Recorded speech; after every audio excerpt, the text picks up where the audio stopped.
Kylian Mbappé, l'homme de la reconquête madrilène en 2025. Bonsoir à tous et merci de nous suivre pour l'actualité madrilène de ce lundi 20 janvier 2025. Nous l'ouvrons avec Chema Andrés. À 19 ans, Chema Andrés a fait ses premiers pas en Liga lors de la victoire du Real Madrid contre Las Palmas.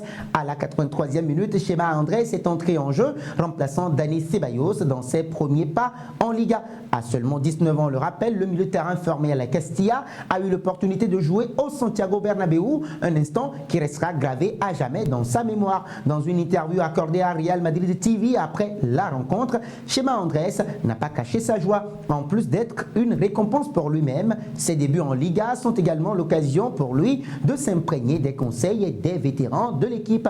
Au-delà de sa propre fierté, Chema Andrés a également partagé l'émotion de sa famille, notamment de son grand-père qui a été ravi de voir son petit-fils vivre ce moment unique. D'un jeune talent de la Castilla à un autre, passons à Lorenzo Aguado qui a lui aussi réalisé son rêve d'enfant. Lorenzo Aguado, titularisé en Copa del Rey contre la Deportiva Minera, a cette fois fait ses grands débuts en Liga espagnole au Santiago Bernabéu lors de la victoire 4-1 face à Las Palmas. Une entrée qui restera à jamais gravée dans sa mémoire. Présent à la Fabrica depuis 15 ans, Aguado a gravi les échelons avec patience et détermination. Son entrée en jeu, bien que courte, symbolise le fruit d'un parcours exemplaire et un attachement indéfectible au maillot blanc. Je suis au Real Madrid depuis 2010 et débuter avec l'équipe première au Bernabéu est quelque chose d'unique. Je suis très heureux, a d'abord ajouté le jeune défenseur, visiblement ému, admiratif des cadres de l'équipe. Le Canterano se nourrit de leur expérience pour progresser. J'essaie toujours d'observer les joueurs les plus expérimentés dans le vestiaire, de voir comment ils font les choses et d'apprendre justement d'eux, a-t-il confié. Nous enchaînons les amis avec les arbitres de la rencontre entre le Real Madrid et le RB Salzbourg. Mercredi, le Real Madrid jouera un match très important au Santiago Bernabéu dans sa qualification pour la phase finale de Ligue des Champions. Les hommes de Don Carlo Ancelotti ont vécu jusqu'ici un parcours très mitigé avec 3 victoires et 3 défaites en 6 rencontres. Le match contre Salzbourg pourrait mettre le Real Madrid dans une position confortable ou inconfortable selon son issue. Si l'on ne connaît pas encore les acteurs côté madrilène de ce match, l'équipe arbitrale a quant à elle été désignée. L'arbitre principal de la rencontre sera le Suédois Glenn Nyberg, fait savoir Marca. Il sera assisté par ses compatriotes Marbod Beji et Andreas Soderqvist. Comme arbitre de touche, Adam Ledbeck sera le 4e arbitre, tandis que le néerlandais ou les néerlandais Denis Heigler et Paul Van Boekel seront en charge de la VAR. À 36 ans, Glenn Nyberg arbitrera pour la première fois de sa carrière le Real Madrid après avoir déjà arbitré d'autres équipes espagnoles lors de différentes compétitions européennes par le passé. Il n'a également jamais dirigé une rencontre du RB Salzbourg. Il officiera pour la 5e fois cette saison en Ligue des Champions. Glenn Nyberg est un arbitre expérimenté puisque 2016, il a exercé comme arbitre international. Lors de cette campagne de Ligue des Champions, il a déjà eu l'opportunité de mener des matchs prestigieux comme la rencontre entre Manchester City et l'Inter Milan, 0 but partout. Le RB Salzbourg et Real Madrid abordent justement ce match sans antécédent avec l'arbitre, et donc le match contre le club autrichien est très important pour les hommes de Don Carlo Ancelotti. La suite de cette édition justement avec Don Carlo Ancelotti, l'entraîneur italien qui avait prolongé son contrat en décembre 2023 malgré les rumeurs insistantes autour de la sélection brésilienne, s'apprête à tourner une nouvelle page après une seconde étape mémorable à Madrid avec 2 Ligas, 2 Ligues des Champions, une Coupe du Roi, des Super Coupes d'Europe et d'Espagne ainsi qu'un mondial des clubs.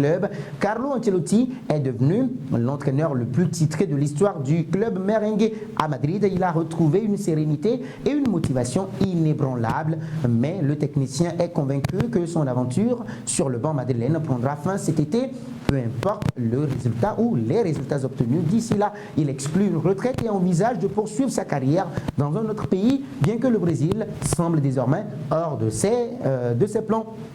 Bien que son contrat expire en juin 2026, l'Italien a informé la direction du club de son souhait de partir à la fin de cet exercice. Les dirigeants madrilènes disposent donc d'un délai pour trouver un successeur à Carleto.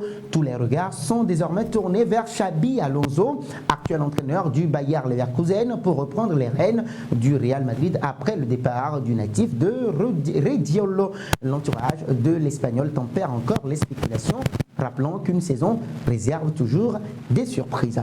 Nous terminons avec Kylian Mbappé, le symbole du renouveau madrilène. Ce que tout le monde espérait cet été s'est enfin concrétisé. Le Real Madrid de Don Carlo Ancelotti est redevenu le Real Madrid de Kylian Mbappé. Après une période d'adaptation, l'attaquant français atteint désormais les sommets inspirants et impressionnants. Lors de la victoire face à Las Palmas, 4-1, le Santiago Bernabéu a découvert un joueur métamorphosé. Marca, dans son analyse, ne tarit pas d'éloges, qualifiant Kylian Mbappé de joueur qui sait qu'il peut et doit viser 3 buts par match et qui a littéralement écrasé Las Palmas.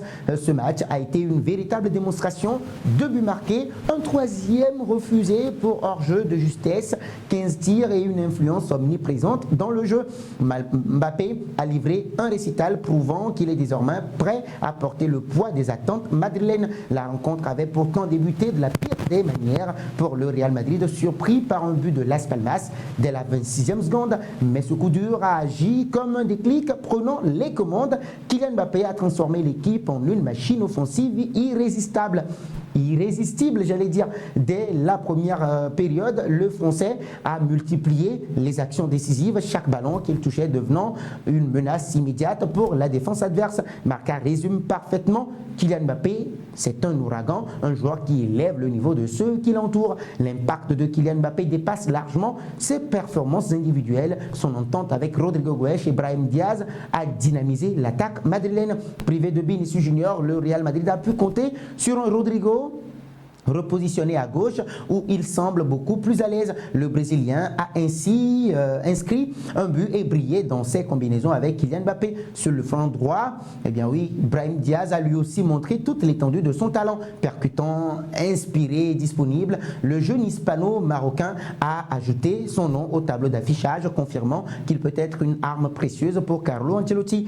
Plus qu'un simple joueur, Kylian Mbappé est devenu le symbole du renouveau du Real Madrid, une équipe qui retrouve ses ambitions après un début d'année hésitant. Son leadership, sa capacité à faire basculer un match et son influence sur ses coéquipiers en font désormais l'élément central du projet madrilène. Ce sera tout pour cette édition autour du Real Madrid. Merci de l'avoir suivi et si c'est votre première fois de nous découvrir, n'oubliez pas de liker, de partager et de commenter pour que la vidéo soit recommandée à d'autres personnes.